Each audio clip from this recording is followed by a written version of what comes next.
Саламатсыңарбы? Бүгүнкү видео сабакта Microsoft Excel программасында функциялар деген бөлүмгө киришебиз. Excel программасы негизинен бул таблицалык процессор болуп эсептелинет жана ошондой эле бул программанын жардамында ар түрдүү эсептөөлөрдү жүргүзүү мүмкүн. Бул эсептөөлөр негизинен бул функциялардын жардамы аркылуу ишке ашат жана ошондой эле автоматтык түргө келтирилет. Функциялардын бир канча түрлөрү бар, же болбосо формулардан. Бул жерде мисалы финансылык, логикалык, тексттик жана ошондой мисалы математикалык деген сыяктуу түрлөрүн көрүп турабыз. Андан сырткары эмес другие функцияга киргенде мисалы статистикалык, инженердик, аналитикалык деген сыяктуу бир канча функциялардын формулалардын түрлөрү бар. Бул формулалар же болбосо функциялар программага киргизилип коюлган. Биз ошол берилген аргументтерин киргизүү аркылуу биз жыйынтыктарын ала алабыз. Эми мында биз бүгүн математикалык функцияларга токтолобуз. Математикалык функциялар негизинен бул жүздөгөн функциялары бар, бирок ар бир колдонуучу, ар бир компьютер колдонуучуга керек болуп калышы мүмкүн болгон гана бул жерде функциялардын тизмегин алдык жана ушул функциялардын ар бирине өзүнчө токтололу.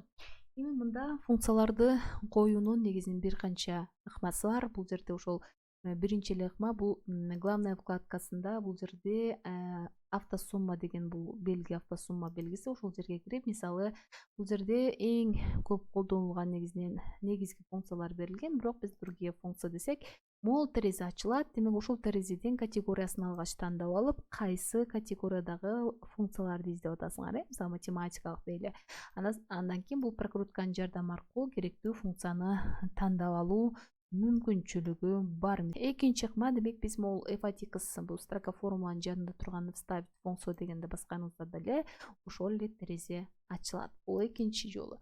Үчүнчү бул ыкмасы бул формула вкладкасында бул математический деген, демек ошол жерден эле биз керектүү болгон мисалы функцияны тандап алсак, демек жанакы терезе ачылат. Бизде дагы ошол функциянын аргументтерин берүү керек болот. Андан сырткары бул жерде вставить функцию деп турат. Бул жерде басканыбызда деле жанакы терезе ачылат. Дагы бир оңой ыкмасы бул барабардык белгисин коюу аркылуу биз ошол функциянын атын киргизишибиз керек. Мисалы сум болсо, сум киргизгенибизде биз ошол тамгаларга дал келген бардык негизинен функциялардын тизмегин бул жерде чыгарып берет. Керектүү болгон функцияны момундай көк абалга келтирип, андан кийин биз tab клавишасын же болбосо мышканын сол жагын эки жолу бассак, демек бизге могул аргументтерин жазуу үчүн каша ачылып, демек ошол функцияга тиешелүү болгон аргументтерди киргизишибиз керек болот. Бул демек бешинчи ыкмасы болду. Эми бул кайсы ыкмасы менен киргизүү маанилүү эмес. Бул жерде ошол кайсы ыкмасы силерге ыңгайлуу болсо, ошол ыкмасы менен иштесеңер болот. Эми бул кандайдыр бир функцияны аткаруу үчүн алгач биз бул жерге кандайдыр бир маанилердин диапазонун түшүрүп алалы. Бул жерде мисалы кандайдыр бир интервалдагы маанилерди киргизип алуу менен мисалы ошол функцияларды аткаралы. Мында мисалы момундай бир маанилердин топтому дейли. Бул жерде мисалы ошол сум функциясынын жардамы аркылуу ушул маанилердин мисалы суммасын табуу керек болсун. Анда демек биз барабардык белгиси менен коюп, мага ушул ыкма ыңгайлуу, мисалы ушул функциянын атын жазуу аркылуу бул жерде ошол керектүү болгон бизге функция көк менен белгиленген учурда tab клавишасын басуу аркылуу биз эми мында ошол функция кандай операция, кандай бир иш аракет аткарарын билбей аткан учурубузда, демек бул f(x)ды басып ачып алышыбыз керек. Демек суммирует аргументы. Аргументтер деген бул өзү ошол функцияга керектүү болгон маанилер болуп эсептелинет. Мисалы бул жерде число 1, число 2 деп турат. Бул аргументтердин саны, мисалы бул жерде сум функциясында 255ке чейин болушу мүмкүн. Число 255 дегенге чейин барышы мүмкүн. Мында мисалы бир число 1ге бир эле маанини берүү да мүмкүн жана ошондой эле бул бир диапазонду да көрсөтүү мүмкүн. Мисалы бул жерде бир маанини берген учурубузда да, вот число 2ге мисалы экинчи маанини берген учурубузда дальше ошондой түрдө уланып кетет мисалы. Ал эми мисалы число 4кө болсо могул жалпы диапазонду берели да. Бул диапазонду берели. Бул бир эле учурда ошол число 1ге бир эле маанини жана ошондой эле бир канча маанини ичинен камтылган диапазонду дагы берүү мүмкүн. Окейди басканыбызда, демек бул жерде жыйынтык чыгарылды. Эми ушул жерде дагы бир нерсени айткым келип турат. Бул сумдун автосум деген дагы ордун алмаштыруучу функция бар. Мисалы бул жерде өчүрүп туруу менен мисалы автосумдун жардамы аркылуу жүргүзөлү. Бул жерде формулада да турат жана ошондой эле главная вкладкасында бул жерден дагы биз автосумманын белгисин көрүп атабыз. Биз басканыбызда бул автоматтык түрдө кандайдыр бир диапазонду ушундай түрдө белгилейт. Бизге керектүү болгон диапазонду бөлүп алуу да мүмкүн. Демек бизге ушул эле диапазон керек. Демек ушул диапазонду белгилөө аркылуу биз enterди басуу менен ал функциянын жыйынтыгын ала алабыз. Эми сум эслиге келели. Сум эсли деген бул ошол кайсы бир шарт беребиз, кандайдыр бир шарт, ошол шартты канааттандырган кайсы бир диапазондун суммасын таа берет. Демек биз бул жерде сум эсли деп жазабыз. Сум эслиге келгенибизде бул жерде ошо түшүндүрмөсүндө жазып атат: суммируют ячейки заданные указанным условиям деп. Демек биз тандап алабыз. Тандап алгандан кийин демек бул жерде диапазон беришибиз керек экен жана ошондой эле критерий, андан сырткары диапазон суммирования да беришибиз керек экен. Демек биз f(x)ты ачып алабыз. f(x)та демек бул жерде ошол диапазонду көрсөтүшүбүз керек. Диапазонубуз мисалы ушул диапазон берилсин. Критерийде бул жерде ар түрдүү салыштыруу операторлорунун жардамы аркылуу кандайдыр бир шарттарды берсек да болот. Биздин учурда бул жерде жалаң сандар турат. Демек бул жерде салыштыруу операторлорунун жардамы аркылуу биз бул жерде кандай бир шарт берсек болот. Чоң, мисалы чоң канчадан? 62ден дейли. Чоң 62ден. Демек шартыбыз ошол болсун. Ушул диапазондо жайгашкан маанилердин 62ден чоңдорунун гана маанисин тапсын деген. Бул жерде диапазон суммирования деп атат. Бизде диапазон суммирования вот фактически ячейка для суммирования. Если диапазон суммирования не указан, будут использоваться ячейка, задаваемые параметром диапазон. И бул жерде диапазон суммированияда ошол суммаланышы керек болгон диапазонду берсек болот. Же болбосо эгерде бул жерде бербесек, демек биз ошол диапазонду, бул башка ошол аргументте берген диапазонду бул жерге дагы кабыл алат. Биз мисалы момундай түрдө диапазонду берели. Бул жерде сразу эле ошол жыйынтыгын көрсөтүп алат. Демек 505 деп. Мында демек 62ден чоң бул 75ден бул ылдыйда турган сандардын демек суммасын таа берди. Эми произведенияга келели. Произведение деген бул бир канча ошол аргументтердин көбөйтүндүсүн таа берет. Демек биз бул жерде произведение деп жазабыз. Вот возвращает произведение аргументов.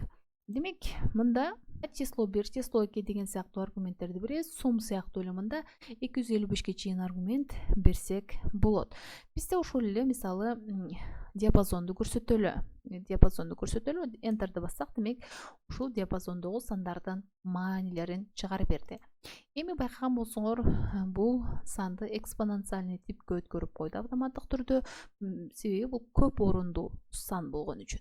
Эми муну биз түшүнгөн числовой форматка өткөрүү үчүн, демек бул главный вкладкасында общий деген бөлүмдө бул жерде числовой дегенди тандап алабыз.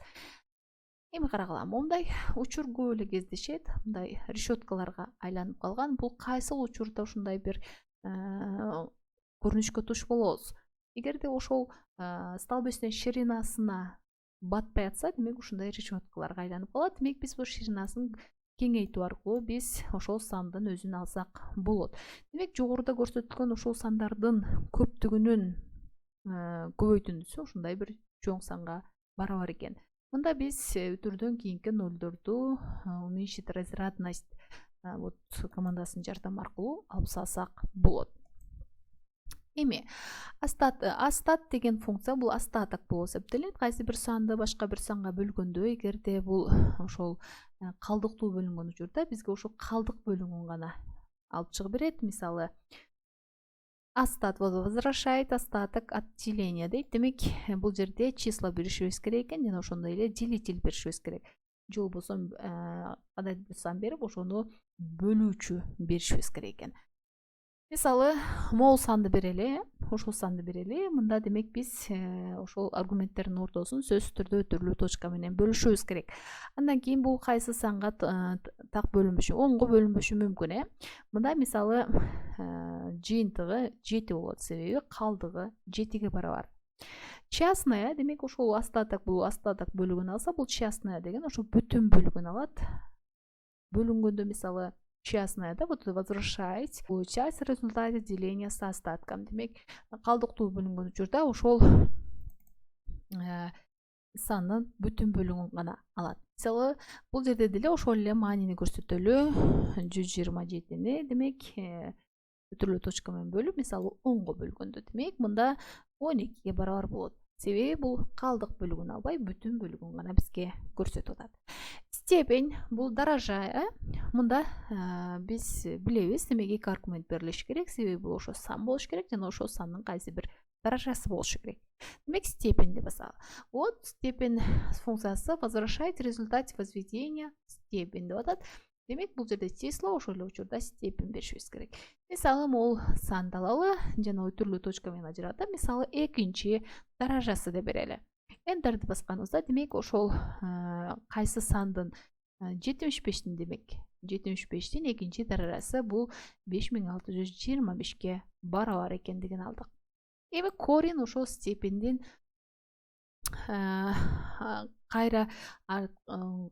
карама каршы десек бир аз туура эмес болуп калат. Ошол степендин эле тамырдан чыгаруу бул функциясы болуп эсептелинет. Мисалы барабардык менен бул коренде демек бир эле аргумент беребиз, себеби бир эле сан беребиз, ошол сандын тамырын чыгарып берет. Тамыр деген бул ошо квадраттык тамыр болуп эсептелинет. Вот возвращать значение квадратного корня. Демек мында число демек ошол степенди алалы, демек анын жыйынтыгы бизге 75 болуп чыгарын билебиз. 75'тин экинчи даражасы 5625'ти берди эле.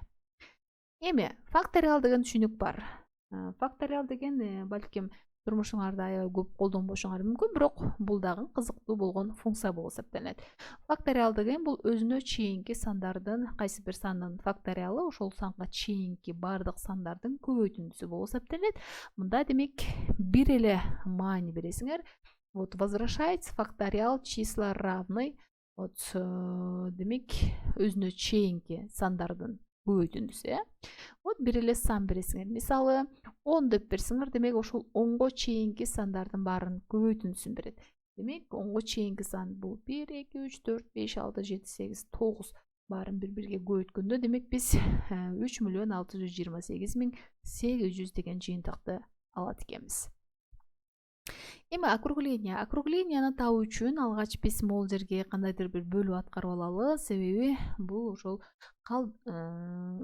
бөлчөктүү бир сан болушу зарыл. Мисалы 114'тү бөлөлү кайсыга дейле 23'кө дейле. Демек бизде момундай бир сан бар. Демек ошону округлять этүү бул тегеректөө. Бул тегеректөөдө демек биз округл вверх, округл вниз деген дагы түшүнүктөр бар. Мисалы кемүү тартибинде округлять этүү же болбосо өсүү.